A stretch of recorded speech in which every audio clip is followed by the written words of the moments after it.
大家好啊！今集為大家介紹一個雙母音，咁佢都係有長短兩個版本嘅。咁至於點解有長短呢？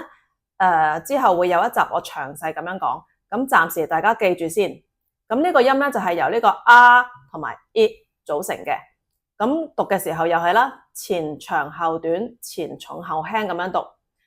咁一開始佢個嘴咧要擘得比較大嘅，佢係呢個啊音嚟嘅，條脷擺喺前邊。收尾嘅時候係 it 個嘴收細啲，條脷繼續喺前邊。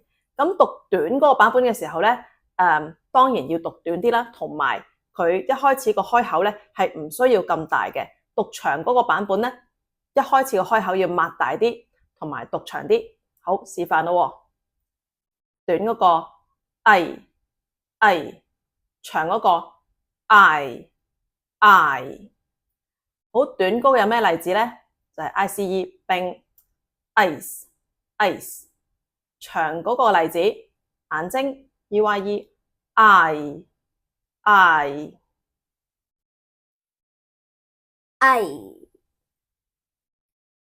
I